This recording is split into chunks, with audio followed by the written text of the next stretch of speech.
नमस्कार, आप देख रहे हैं खबर सूत्र। मैं हूं आपके साथ वंदना राठौर। चलिए रुक करते हैं इस वक्त की तमाम बड़ी खबरों की ओर।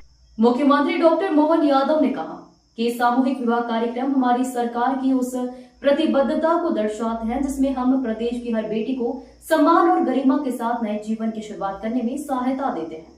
उन्होंने कहा कि सामूहिक विवाह कार्यक्रम न केवल आर्थिक रूप से कमजोर परिवारों को सहायता प्रदान करते हैं बल्कि समाज में एकता और भाईचारे की भावना और सामाजिक समरसता को बढ़ावा देने में भी बेहद सहायक होते हैं। मुख्यमंत्री डॉक्टर यादव शनिवार को मुख्यमंत्री निवास से देवास के बागली विधानसभा क्षेत्र में हुए सामूहिक विवाह सम्मेलन में वर्चुअली शामिल हुए।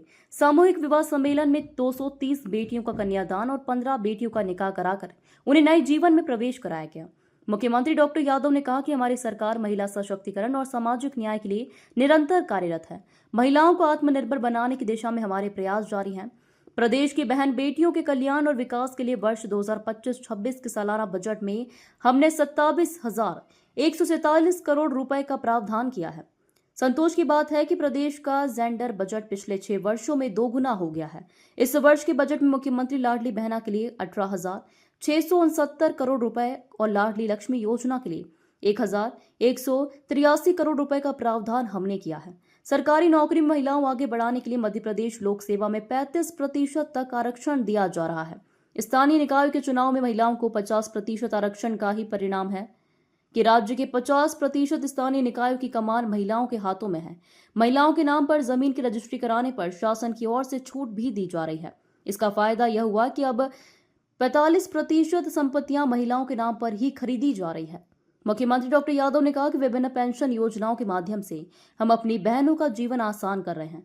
करीब 5 लाख स्व सहायता समूह के माध्यम से हमारी 62 लाख से अधिक ग्रामीण महिलाएं अब आत्मनिर्भर बन चुकी है। मुख्यमंत्री ने सभी जोड़ों विशेषकर बेटियों को आशीर्वाद देकर कहा कि वे सरकार की विभिन्न योजनाओं का लाभ उठाकर अपने जीवन में आगे बढ़े और अपने परिवार और समाज की बेहतरी के लिए काम करें। देवास से संजना प्रियानी की रिपोर्ट। एक विकास का संकल्प लेकर के माननीय भाई साहब से मैं पूछ रहा था कि भाई साहब आपका कौन सा चुनाव था। आपने कहा 6 बार विधायक और 6 बार सांसद, पूरा कुंभ बन गया। जोरदार अभिनंदन करें। जनता के बीच, जनता के दिलों पे राज करने का तरीका क्या होता है, सच्चे अर्थों में जनता की सेवा करते करते ये एहसास होता है। जैसे विकास का काम भी है लेकिन विकास के साथ विवाह का प्रसंग भी है। ये दोनों का तालमेल कराने का हमारा सिलसिला। जब आप पहली बार विधायक बने और पहली बार विधायक बने तो शासन की योजना नहीं थी और शासन की बगैर योजना ली है। चंदा करके आपस में गरीब बेटियों का विवाह कराते हुए उन माँ बाप के लिए जिनके लिए बेटियों का उस समय का कठिन दौर था, कोई सोच नहीं सकता था। ऐसे समय में आपने पूरी सरकार के लिए बाद में सांसद और मुख्यमंत्री बनने के बाद हजारों लाखों बेटियों का ये शुभ प्रसंग दिया। जोरदार अभिनंदन करें उस शुभ प्रसंग का। शुभ संकल्प के आधार पर सरकार के माध्यम से अपनी बहन बेटियों के लिए, सरकार का मतलब केवल रोटी कपड़ा मकान नहीं, हमारे जीवन के ऐसे कठिन प्रसंग में जब बेटी का विवाह होता है और माँ बाप के पास पैसा नहीं, जो कठिनाई आती, ऐसी कठिनाई में कभी मकान बेचना पड़ता, कभी गिरवे रखना पड़ता।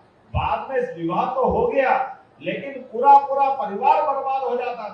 ऐसे में ये सामूहिक विवाह के माध्यम से आपने एक पंथ दो काज किए।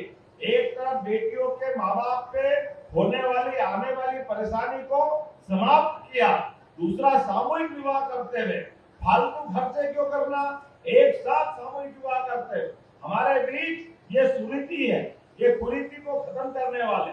लखपति आदमी एक विवाह में मर जाए जितना खर्चा कर दे, लेकिन हर आदमी तो नहीं कर सकता। लेकिन सामूहिक विवाह के माध्यम से जो आपने संदेश दिया, मैं आपका स्वागत करता हूं। और आज सारे के सारे कितनी बड़ी जोड़ियां बैठी है, सब मिलाकर के कोरकू और अगर गोंड समाज की सारे समाजों को जोड़ ले तो अकेले यहाँ ही 572 जोड़े हैं। अभी आपके बाद वहां भी जाना। जोरदार अभिनंदन करते हैं अपने सारे पूरे अभियान के लिए।